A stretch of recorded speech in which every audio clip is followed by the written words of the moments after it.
नुमित्तसु असुमना उख्रे लुहोंबगी मतमदि assume कुइरक्त्रे याफबा लैसनादा phone तौगेना खले अमुकसु करीबु हायरकनी खले याफबना होइदा phone हेक्ता तौसिलगे हायदुना phone अदु तौरे फोन दुसु पाइखले याफबा मिहुल चोंगबदा लोरे लैसना ngasidi sauroktre ingna tamna ngaya wari sanarga phone adusu thamkhre kisangi mama sulai kisangi mama na awada pakari lege haiduna lesna da hangi lesna na indom sa aikhoi imana ayamadi laikre aidi hayeng ima wa hogani tawdaya taba khara tawruga tu on haibani kisangi mama na adu yaba natene मीने करी हाइना खिने अखोई ma'am अमसु लैसिदि इसागी करी वाटकनी लैसना मबुंग नुसिना कपे किशनगी ममान कपकनु नंगना सुम कपतुना लैरदि नमासु नुंगायरो लैसनाना इनोमसा अखोई इमासे खरा खरा यिंगसिनबियुको अइना मुक चटख्रदि मथन्दा युमसिदा लैहौगनी खनबदा अइ पुकनिंग याम नुंसि किशनगी ममान इहे नमागीबु कयमता खनगनुने अखोई मैम अमसु लैरि नंगना कइगे कपतुइनो कपकनु आइदुना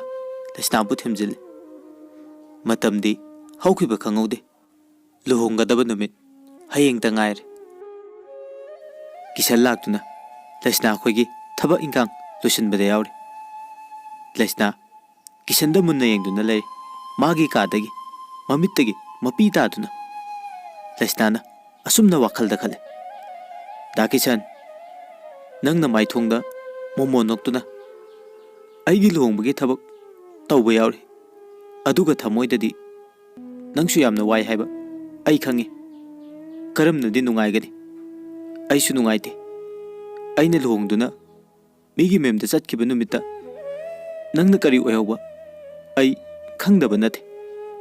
अदुबु मिनोक चावरबा समाज असिना करी हाइना खिने कीबदगी अइना तौखिबा ngaktne नंगनदि अइबु लाना उरमगनि अइ नंगिदमक लेपा ngamdre नंगी निंगबसु अइना काहेले अइबु वारुगनको दाकिसन हाइदुना लैसना कपे किसनना ममाइ फट लैथोरकपदा उरे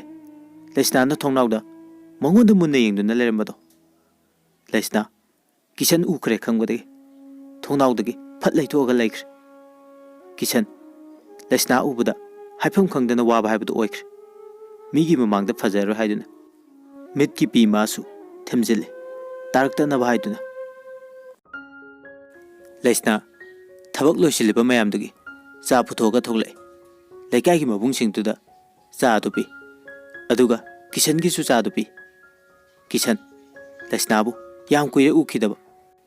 अदुना ngasi माना मिटमांगदा लेपतुना लेबसिदा किशन मिफम होंगदा नेंगजरी लैसनासु असुकी मतिक निथिजे ngasiदी किशनगी थमोय हुरगा हाइबगी मतागुम लैसना चमतकना केजे तंजा अदुदा लैकाइगी मबुंग अमना किशनदा कौरे किशन खंगप्रे हे खंग लैसनाना पाखना ए दा किशन से चा से थाइदुना चादो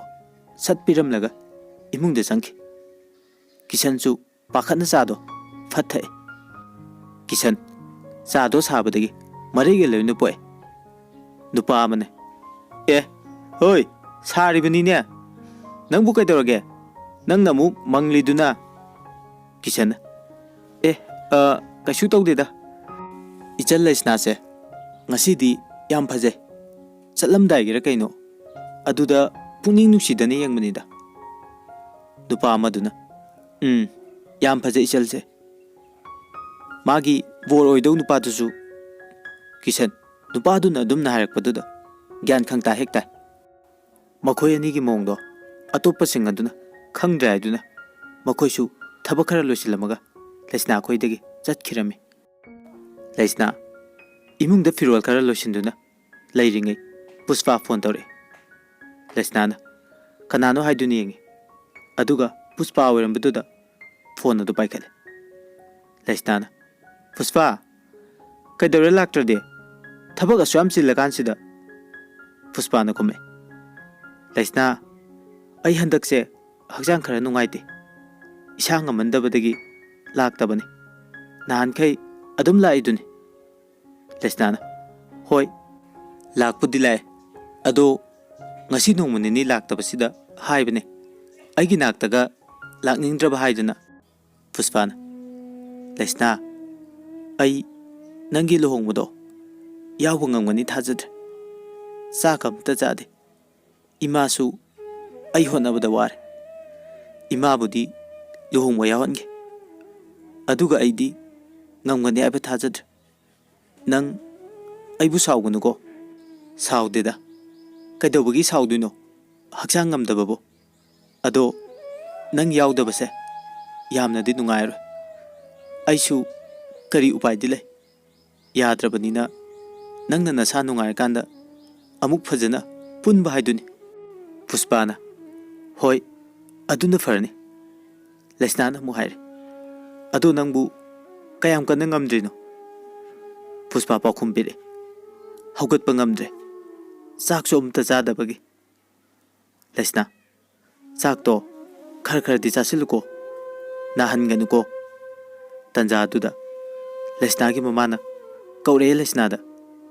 लैसना पुष्पा आई फोन थमगे को अखो इमाना कौरे फोन दुसु थमख्र पुष्पा दी फोन थमख्रब मतुं याम कपे पुष्पाना लैसना आइना इरा लैबी होइबना नंगी लोहंगबा यावखं ngमलोइदरे याइफबना लोहंगबा लाकबा मतमदा राजेशु ममानब ओइने लाकने आई माबु उबं ngमलो अदुगा नंगी अफा नुंगाइ तांखलकपसिदा आइने यावबदा मीना करी हाइनखिनि आइबु उबदा लैकाइसिदा मियामना मांगोल ओइरे हाइनबसु यावरिबने अदुगा आइना नंगी लोहंगबदा यावबा हाइबसे आई होइना पाप लंगसिन बोइना थोकनी मसी खंगबदगी आइना नंगोंदा ओइदबा ngang लैसना नंग आइबु वारुगनुको नंगदी नुंगाइना पानबो ओयुको वासे आइदुना पुष्पा कपले सोमदना लैसना ममागा अवादा पायेंगले लैसनाना इमा पुष्पादो मसा याम कन ngमद्रेना हाइ अदुना आइगी लोहंगबा यावबु ngमलरोइना हाइरे फोनदा पुनिमाना इहे नुंगाइतेदा इचादो मासु यावजरदि फदौबा कमदौनी मसा ngमद्रदि मंगानी चाकौबदा यावबा हाइदुनि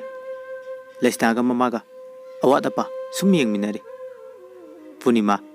लेकाइगे मी अमा लाइ हाइदुना मपालदा थोके लैसनाना पुष्पा यावरोइ खनबदा मथवाइदि यामनदि नुंगाइरमदे असुमना हाइजिंग पोसु लोइख्रे लुहोंगबगी नुमिनि किशन लैसनागी लुहोंगबगी दोन मखोन तागनि खनबदा अवाबा मोइरमे किशनगी ममाना हैमा नंगदी हौजुक फाउ लोइसनद्रिब्रो थेंगिने नंगबो किशना होय इमा हाना चलमो आइसु लागे हाइदुना किशन ममा हाना चलनग्रे ngayak lerga kishan chu lai kishanna mabung sakna kaina dan pirame laisna yam kape kishan gi matau du uraga kishan chu kape laisna ga kishan ga khangnei khangba kaisu loina kapnar nungai ta dana mayam na haine bor ga kaina ga se onthok na fajakre dago amana su hende amana su ta de haiduna मी खरा मदे हाइनरी याफबसु ngasi yam faje दुपी लेसाबी खरदी साकनबा फाव यावरे सोमदना राजेशती पुष्पा यावब्रा हाइदुने दुपी मरक अदुदा कोयेंग येंगे अदु पुष्पादी यावरमद्रे राजेश पुष्पा यावरमदी नैगे खनमने मंगक थांगा तुने येंगे अदु पुष्पादी अदुम यावबुद्रे राजेश न खल कइनो लुहोंगबगा लाक्ट्रा जालने हेरा अइना हुजिक मागी वखल खनबा मतम नते aduna Puspa yenglamado tokre asumna luhongbusu loikre Laisna mapam lam thadoktuna chatlamdaigi matam yaure Laisna ga Purnima ga punna kapminare memthoisu kappe Laisna thongalonda kapna thokre Laisna yaifaba koigi mayumda yaure nupi mayumgi mi khaisu loina hanakre Laisna chak chaba loiduna tumba changle Laisna su wamta ngangdana tuminna tumme yaifaba su tuminna tumkre numitusu asum haukre nongale Laisna manimbuki cha piramlaga yaifabagi cha puraga changle aduga table da thamlame yaifaba Laisna na cha thamlamlaga chatkibado ubada nungaitena Laisna bu waru ne yangore yaifaba na mabung ningda khale Laisna nangna adumna tawgada boyradi kaigi luhongmado yar aibano aige wabado kaisu khande ai nangna wabadi ai yengba ngamloi kaidangwaino nangna ibu nungsibirakadawba ai wakhalse ngahak fawba pothaba ngamdre ai haifam khangdana waba haibado oy nangina ningthonba ngamdraba aise nangi papti soidana pugani aduna mathanda kapje Laisna chakhumda change aduga insang semle yaifabagi mama changle aduga Laisna da ibema insang do ima sembirage chak to mai thagatluro Laisna su khumme hoi ima Laisna yaifabagi mama dadi magi mama pokpini khanduna loine yaifabagi mama na imauna nungtigi chakta thongduna leibaga yaro ima su mateng pangbiduni mi kharana maulaga thabak pumba mauda loina tawhanbado ima di yaningde nangbu aigi chanu pini haiduna khanga doribani ko nangsu aibu apokpa nama mangni haiduna khalu Laisna na ima bo aina aibu hek pokpiba imani haiduna khanjaribani yumda ima ama thado umaga la asu aigi ima pokpi ama leire haiduna khallibani aigi nupabudi nungsiraga karigi aigi nupabu pokpiba imadi aina nungsiroiduna haiduna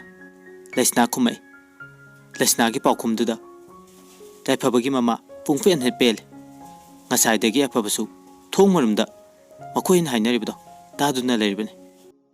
yaifaba Laisna gi haiduda masu yam penje